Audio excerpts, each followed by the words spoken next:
Hi, welcome to Cook Stacy Cook. I'm Stacy. Today we are making scallion pancake. In a large bowl, we add some all-purpose flour, gradually adding some hot water. I'm using the boiling hot water from the kettle. It's around 190 degrees Fahrenheit.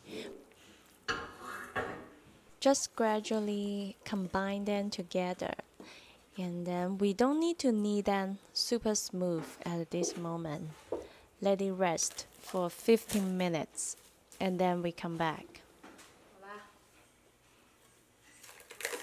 Now 15 minutes. It's not very sticky now. Now we can knead the dough on the surface. Coating the surface with some oil to prevent the dough from sticking. You can use flour, but the traditional way is use oil. If you think you really want to use flour, you can use it, but be sure not using too much because it could lower the water and flour ratio of the dough. We are trying to keep the high moisture content of the dough, then it can make the pancake soft inside and crispy outside.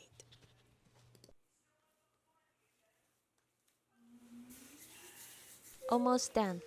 This dough is very easy to knead, right? And then now we just shape it to a ball and then cover with some oil. I just use some oil from the surface. And cover it with plastic wrap, let it rest for 1 hour. Meanwhile, I can chop some scallions. Now we are going to prepare the oil mixture. Here we have some all-purpose flour, add some salt, and some vegetable oil. Oil mixture is used to create the layers inside the scallion pancake. Okay, it's all combined together now. Oh, I forgot some white pepper powder. If you don't have white pepper powder, you can use black pepper powder. It's done. Now the dough is ready to use. Cover the surface with some oil.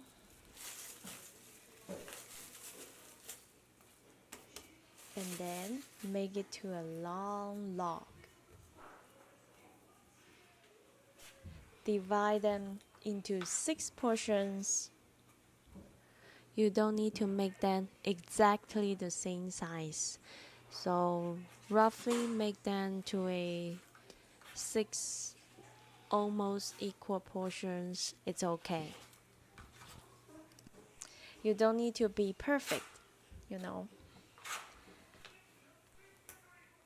And then shape each portion into a small ball. Just repeat the process for the rest of the dough. And then coating some oil on the top, cover it with plastic wrap. Let them rest for 15 minutes. Letting the dough rest long enough help us roll out the dough easily later. It's worth the wait. Now, 15 minutes later, we can make scallion pancake now. Oil the surface. And then roll out the dough. Oops, this side of the dough I forgot to put some oil on top. It's okay. This is a lesson. We flip it to the other side. We still can work on it.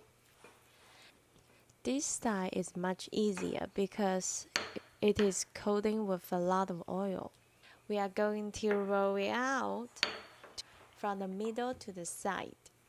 Did you notice when I'm rolling the dough, it was not shrinking because it had enough resting time. Whenever we are working on a dough, like making bread or bun or pizza or pancake, let the dough have enough resting time. It's very important. Oops, there's a hole. I'm trying to pull it, looks like a rectangle, but I make a hole, but it's okay.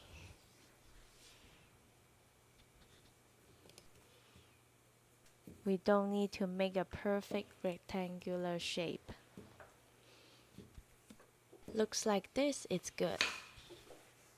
Now spread the oil mixture.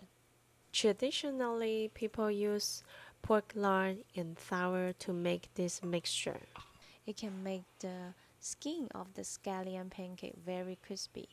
But I'm using vegetable oil in my recipe. You can use pork lard if you have it. And sprinkle some scallion. If you are a big fan of scallion, you definitely can double the amount.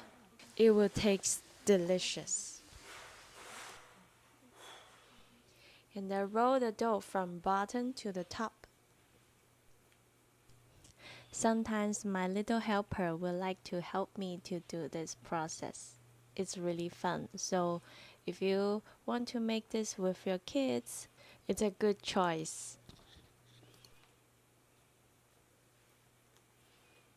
Coil it into a tight spiral shape, folding the end into the center. Now it's done. Repeat the process for the rest of the dough, and then let them rest for 15 minutes. Meanwhile, we can do something. I prepared some parchment papers. This size can fit in the Ziploc bag. We can roll the dough now. Put the dough between two sheets of parchment paper. Give it a little press. Use rolling pin to roll out the scallion pancake. It's around 7 inches diameter. Using parchment paper will prevent the dough from sticking to the surface. Also, when it's time to cook, it makes it easier to transfer the pancake to the pan. If you think it's not round enough, you can make some adjustments. You can layer the uncooked scallion pancake up with parchment paper. Store them in a Ziploc bag or airtight container in the freezer. It can be a simple freezer meal.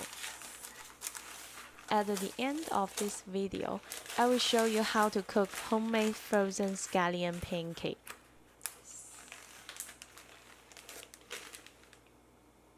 This is how the frozen scallion pancake looks like. This one has some sesame on top. Sometimes I would like to add some. If you like, you can do it. Now, time to cook. Heat up the pan, add some oil, and turn the heat to medium.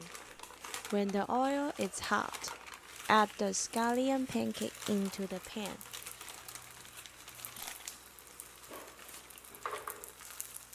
Cook this side around 2 minutes, and then flip it to the other side.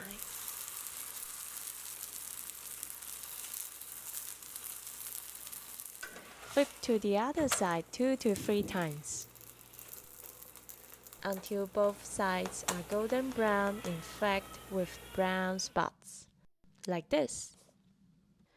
Now, time to eat. They taste the best and are most crispy when eaten right away. Serve warm or store in fridge up to 5 days, reheating in the pan. It can be a snack or a meal. You can also bring it to a party or a picnic. As I mentioned, it can be a simple freezer meal. It can store in the freezer for up to 1 month. When you want to have a good treat, you can cook it right away. You don't have to thaw them before cooking. Just hot pan hot oil. Add the frozen scallion pancakes in and medium heat. cover with lid. When you see the scallion pancake already turned soft, you can open the lid. Flip the scallion pancake 2 or 3 times until both sides are golden brown and flecked with brown spots. Hope you like this recipe. See you next time.